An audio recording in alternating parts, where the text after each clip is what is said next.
analysis, and I think he was trying to interpret whatever he managed to get in Arabic. Right. But it is not true. The salaries have not been reduced as such. Indeed, about 2 weeks ago, we had discussions with the National Employment Agency of Saudi Arabia.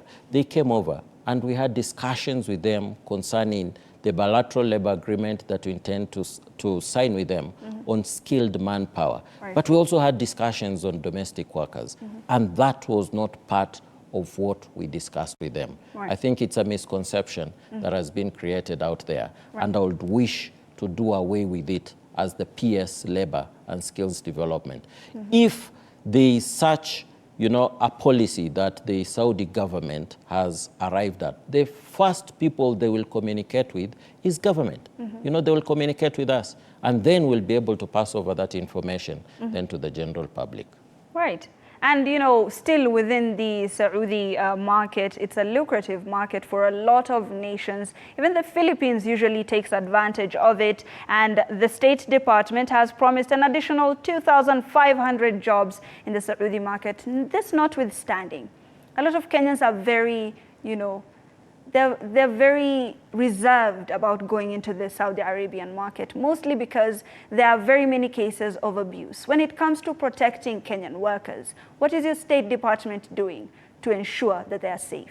Okay, so we're establishing a bill. Indeed, it's at the Attorney General's office, as it is currently. He should soon be forwarding it to Parliament. Within that bill, within that law that we want to be enacted, we'll have a welfare fund. Right. So that in case Kenyans find themselves in a very distressing situation, and like what has been happening, that they have to call, their parents and relatives to be able to bail them out of that fund, we will be able to rescue them and ensure that they come back home safely. But other than, just ensuring their safe travel, back to our home country, we have a toll-free number that is managed 24/7 by the National Employment Authority, so that any Kenyan, not only in the Middle East, but wherever in the world, who finds himself or herself in a distressing situation, can get in touch with government immediately.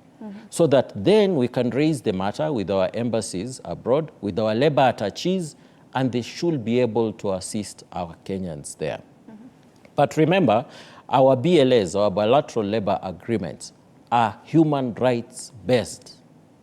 We are pushing, these governments where these opportunities are available, even Saudi Arabia, to guarantee the welfare of our Kenyans who are working there. Right. The challenge that we have with Kenyans sometimes is they are recruited, by rogue agencies, or even not rogue agencies, criminals, conmen, who are involved in human trafficking, and human smuggling, and they end up in situations where they cannot be able to get any assistance easily. We're encouraging Kenyans, who go through bilateral labor agreements, the structures that we have in place.